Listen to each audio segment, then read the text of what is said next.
Hello once again, Luiz Lima here. I'm in Florida, by the way. Somebody the other day just asked me. I am located in Central Florida. Anyway, this is Spiritism, a closer look. It's being transmitted via Kardec Radio, also our Facebook page and our YouTube channel. For questions and suggestions, I always like to say that for suggestions and questions, you can just go to one of the options down here on your screen. You can write us via email, log on to Kardec Radio, or you can just go to our Facebook page. It works any of these three ways. Last week, we took a closer look at Darwin and Spiritism. Of course, that falls within evolution. So we discussed a little bit about who Darwin, the man, was, how his work came about, and then what his work represented at the time and represents today. We're going to do the same thing tonight, but not Darwin. Tonight, we're going to take a closer look at Lamarck and Spiritism. Okay, Lamarck. Who is Lamarck? We mentioned him last week when we were speaking about Darwin and Spiritism. He came to be, a pretty important figure in the making of Darwin's theory. So he was a French biologist, naturalist, academic. He was part of the National Academy of Science in France. He was born in 1744, so that you can put him into the right timeline. In France, he went to a seminar, Jesuit seminar, in his younger days. Then he served the army, the French army, for about 7 or 8 years. Then he quit the army and he went to work for a bank as a clerk worker. While he was working at this bank, he met one of the bank's clients, Jean-Jacques Rousseau. Did you ever notice that this name comes and goes all the time in Spiritism when we talk about some sort of history or historical facts surrounding or directly related to Spiritism? He keeps coming back. It's just incredible. Jean-Jacques Rousseau was one of the great names within France in the Age of Enlightenment, which is a philosophical movement that really changed a lot of things in the world. And by the way, it allowed Spiritism to be able to come on board, per se. We already explained that in another live. By the way, the lives that we have, sometimes I mention something that we have done in the past. You can always go back to Kardec Radio or our Spiritist page. It's always going to be there. Or my YouTube channel as well. Anyway, let's continue here. So as a bank clerk, he meets Jean-Jacques Rousseau and another, one of these great names in the Age of Enlightenment, Diderot. And once they got to know each other, he was really interested in the way these philosophers were thinking. You got to remember, they were under a tremendous pressure of the church. For the church, you have to sustain all the dogmas. You can't ask anything. It's heresy if you ask. And the philosophers were telling the population exactly the other way around. We don't know enough. We're not progressing as fast as we should because we are not asking. And we are not asking because we subscribe to the idea that the church presented to us, that you can't ask. So anyway, so he starts, that thing, it keeps pounding on his head. The French Revolution ends, that was in 1798. And before the monarchy comes back as a form of government, there's a gap. There's a gap there. During that gap, Lamarck, again, he was a naturalist and biologist, so he was invited to work and transform the royal gardens of the palace. So during that time, there's no pressure of the church because the church was somehow connected to the government, to the monarchy, and they were gone. after the revolution for a few years. So, it kind of opens the way. It's not a coincidence, of course, but it kind of opens the way for somebody to voice what they think about evolution, that creationism, which is the classical line of thought within the church. So those voices are now being heard, and the church doesn't like, but they kind of lost the power when the monarchy fell. But the monarchy came back. It was reinstated a few years later, and along with that, the church got back the power they had before. So church and state were now realigned again, the two powers of source. So when that happens, Lamarck kind of, I'm not going to say he was in a bad position, but some people within the church and within the academy, the Science Academy of Science, didn't like him because he was talking about evolution all the time. And we had centuries and centuries and centuries of no evolution. So, some people just didn't like him. One of them was his academic rival, we would say, George Cuvier. So Cuvier had been demoted when the monarchy was gone. But now that the monarchy is back, he got promoted back again, and he took over his prestigious life in the French National Academy of Science. And he didn't like Lamarck at all. So he was kind of, this guy now is above me, and I don't like that idea. I'm going to have to do something. Unfortunately, trials and expiations. Yeah, we have to go through this and overcome it. Regardless, in 1809, Lamarck writes a book about evolution. The book name is called Philosophie Zoologique. And it's the first ever book on, or article even, on evolution. First ever scientific book on evolution. In this book, there's a phrase that is very interesting for us Spiritists. This is what it says. Nature, in producing in succession every species of animals. Right? So there's evolution throughout the species. That's what he's saying. And beginning with the least perfect or simplest, to end her work with the most perfect. So nature goes from the simplest to the most perfect. Doesn't that resonate with something that we know out of Spiritism? Very interesting. The difference is, in Spiritism, we are talking about the spiritual side of things. He is talking about evolution as of the forms, physical form of the animals. But he is trying to explain how this, we're going to go through his theory in a second. He is trying to explain this evolutionary process of the form, that it might have something else.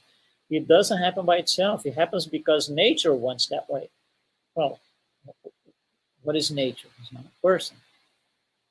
Right? Nature is anything above the material plane. So he throws this in the book, and he says, as he goes along, nature had to complicate. He uses this word, complicate, the structure of the animals. Complicate here, not in the sense of being difficult, but being more complex. Obviously, a lot more difficult to understand and study. So this is what surrounds the arrival of his theory. In 1809, Darwin's theory comes on board on 1859, 50 years later. So Lamarck is 50 years ahead of Darwin. And I mentioned that last time.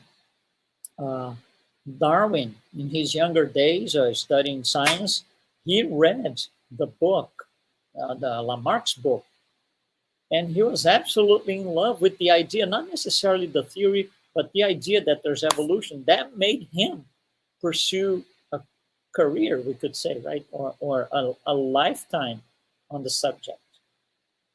Very interesting. Anyhow, about the theory itself, what is Lamarck telling us? Well, we know how it came about, but what is he really telling us? Okay, the basic idea behind Lamarck's theory is environmental factors, different environmental factors, could trigger modifications in individuals of a certain species. The most memorable phrase or line of thought that Lamarck left to this day is the neck of the giraffes.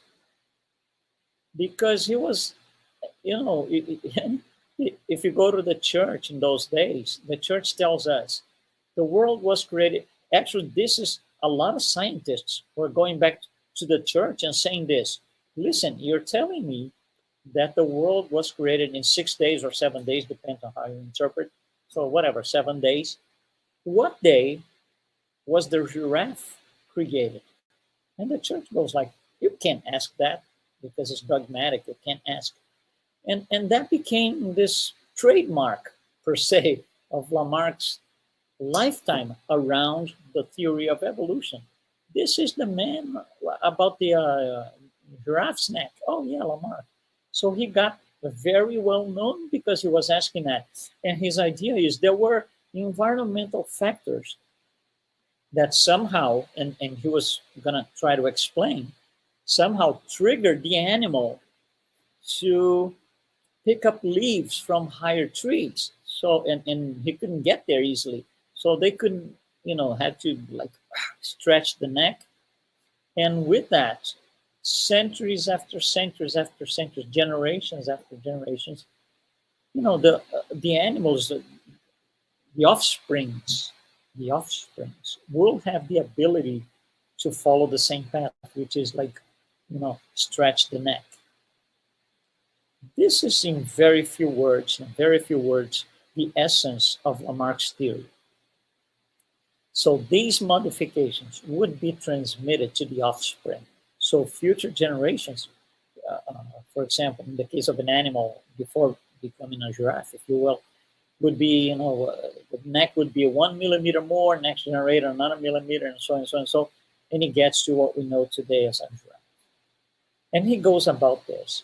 The reason for the modification is the adaptation to the environment. Because if you do not adapt, let's say, for example, in the case of giraffe, right? If there are no leaves on the floor that you can pick up and eat, there's no grass, no anything. If you do not put any effort to adapt to the situation and stretch your neck to get up on, get the food from the trees, you're gonna die. So there is for the animal, there is a visible necessity to do that. It's part of the instinct. And that's how, according to Lamarck, the theory comes about. Now there's something else. In order for a group of animals to adapt to environmental changes, they will have to cooperate with one another.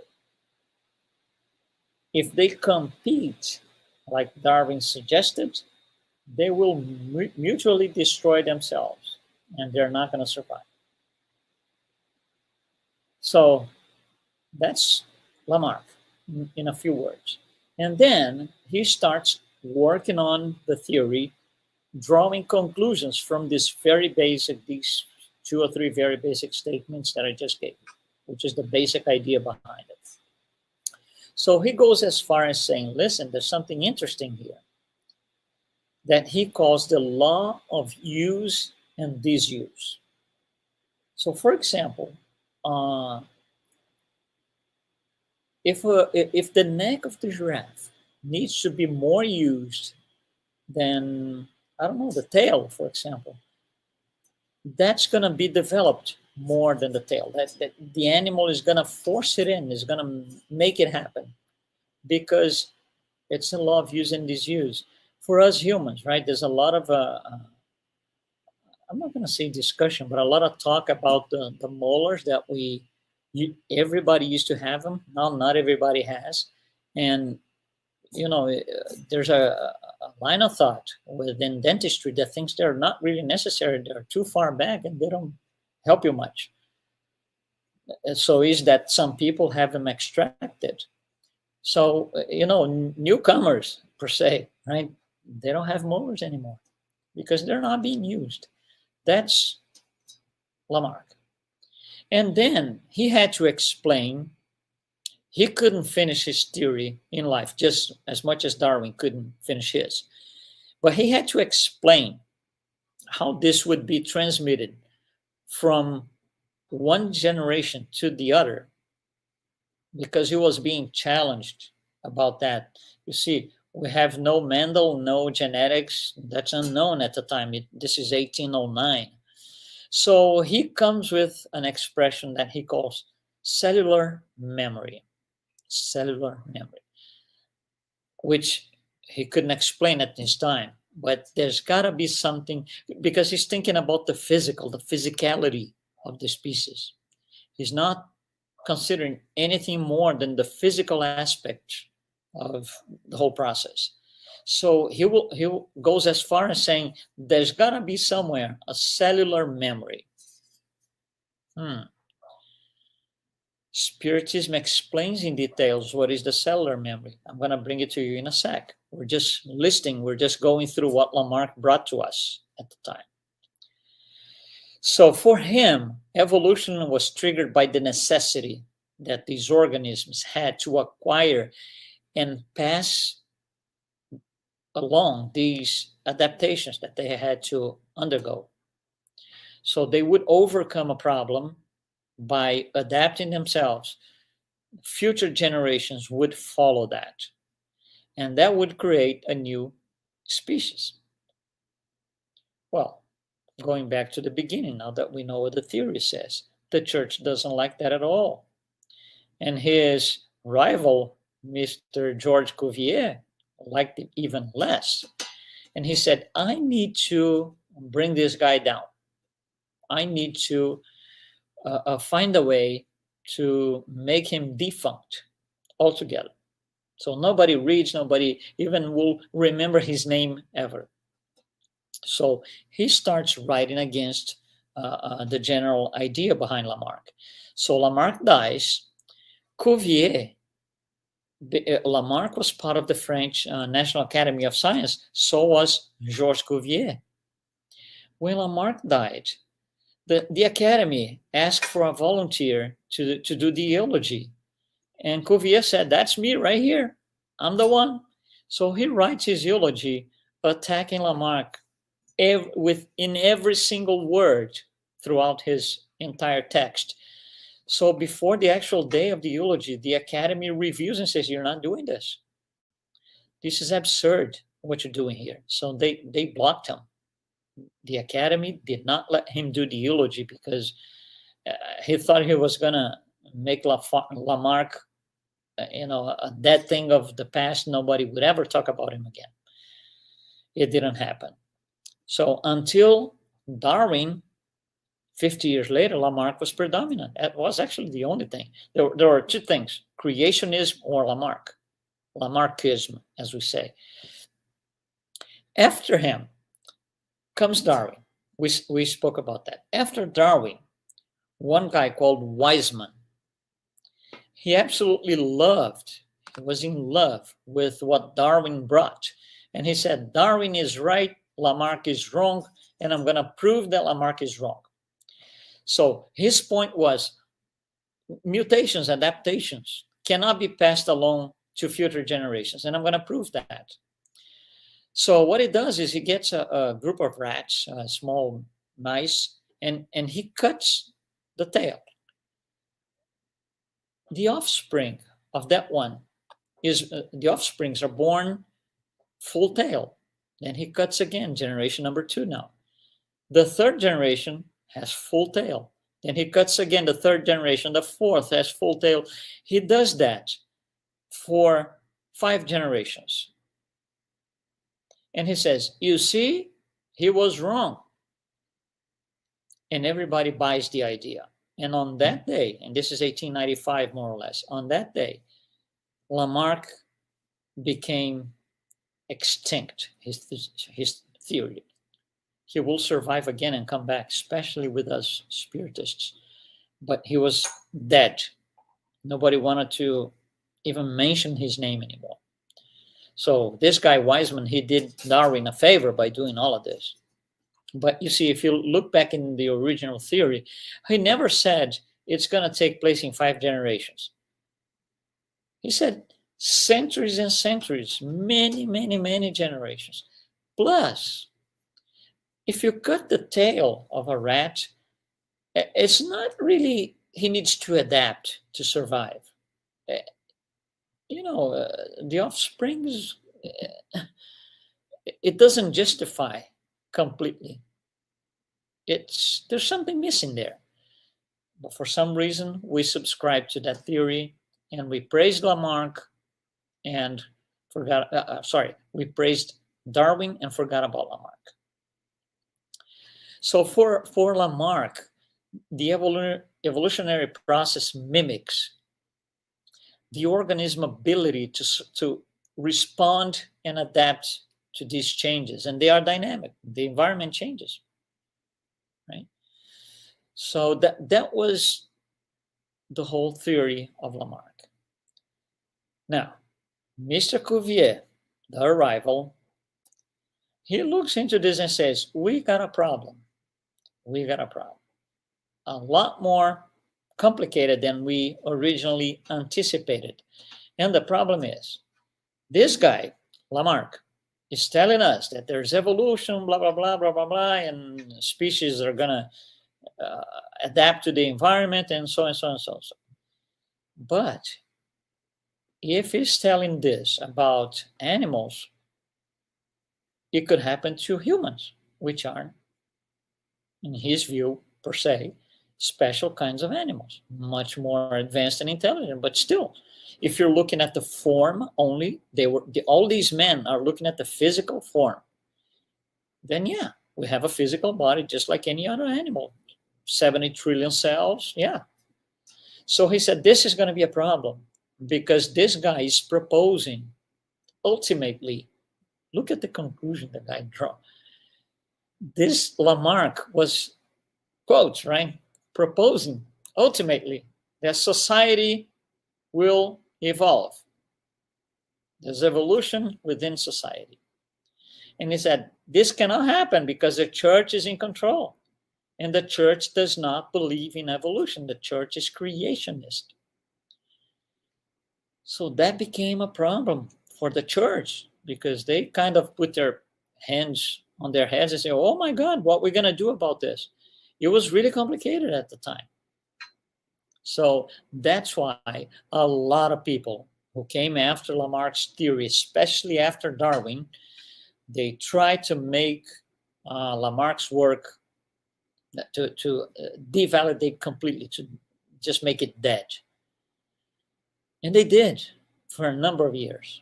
But, we never, as a science itself, never stopped studying evolution, never stopped analyzing and revising these theories. With time, Darwin gets into trouble explaining certain things that don't make more sense, no sense anymore. But Lamarck has a better explanation. So Lamarck comes, returned from the dead. He starts showing up here and there in studies, in lines of interest. And interestingly, we Spiritists, we have a lot of respect for Lamarck because on the literature of Spirit André Luiz, we are going to find, in other words, what Lamarck called the cellular memory. What did Lamarck mean by cellular memory? It's something on the cells, the group of cells has to memorize, for example, that the neck has to be on this life. I'm an animal and I need my neck longer. That gets, quotes, memorized, transported to a future generation. The future generation says, Oh, I remember now. I'm supposed to, always be stretching my neck because of evolution, because then I can get my food. This is cellular memory. Andre Luiz called something called fragmented conscience. This is what Andre Luiz says. It's from the book Evolution in Two Worlds. Through the birth and death of the form of the physical body, through the birth and death of the form, it undergoes continuously modifications on the two planes, spiritual and material, in which it manifests itself, the animal, the organisms. So the animals, the organisms, manifest themselves into the physical plane, and that's okay for Darwin, that's okay for Lamarck, and in the spiritual plane. That's not okay for both at the time because they didn't have the knowledge that we have today. Andre Luiz continues. That is why many of the links of evolution have escaped the research of naturalists. They represent stages of the fragmentary consciousness outside the corporeal field per se, in the extra-physical regions, where this same incomplete consciousness continues to develop its subtle vehicle, the body. So what is Andre Luiz telling us? That the organisms, or the animals that we're studying, the organisms, they come in when they die on the other side of life, if you want to call it this way. They continue their evolution. It's not the physical body anymore because that doesn't exist, but the souls, of all of these organisms that are being considered here. That's exactly what Spiritism is all about, because we Spiritists, we do not study evolution of a species per se. Those are for the scientists. We study evolution of the intelligent principle. So the intelligent principle carries over those necessities and will implement in future generations what is necessary for that to take place and happen. And Andre Luiz tells us a little bit more. The entire neural organization of the individual represents the perispiritual powers that have been gradually gained by the spirit over many millennia. Meaning all of these things were being archived, if you will, on this perispiritual, on the perispirit. So when you get Lamarck's theory and you add or attach the concept of reincarnation, Lamarck, then it's easily explainable. And it doesn't change anything for Darwin. It doesn't make it easier to be understandable. Because, three things. Darwin, number one, Darwin. The core of Darwin studies is random mutations. Number two, the core of Lamarck theory is necessary adaptations or intentional mutations. For Darwin, the existence of, the concept of reincarnation doesn't change anything because he thinks, or neo-Darwinism considers these mutations to be random. So there is no intention, no intentionality of whatsoever. Spiritism studies evolution, and Spiritism will tell us spiritual evolution leads to physical evolution. Of course, you cannot have a more developed, intelligent principle trying to use the same old physical body from 50 millennia ago. because you're going to be limiting the intelligence, the realm of activity of that much more intelligent principle, because the body becomes a limitation. So spiritual evolution leads to physical evolution. Again, to wrap up, number one, Darwin, random mutations. Number two, Lamarck, intentional mutations. Number three, Spiritism. Spiritual evolution leads to physical evolution. Hopefully that was a little bit more clear, if you will, for all of us, because we are all studying. We're all in the same boat, trying to adapt, right, and study more, to know more. So hopefully this is going to help you understand a little bit more. And, science is always studying and bringing new ideas. What helps a lot, what helps science a lot, is the discovery of fossils. All the time we see things here and there popping up. They study DNA, evolution, and stuff like that. So yeah, we're going to get there one day. But hopefully it was clear in these two lives that we did, the past one and this one, how Spiritism, Darwin, and Lamarck relate to each other or not. Hopefully it's clear enough. Thank you very much. Spiritism, A Closer Look. We'll be back next week, 7 p.m. Eastern Time.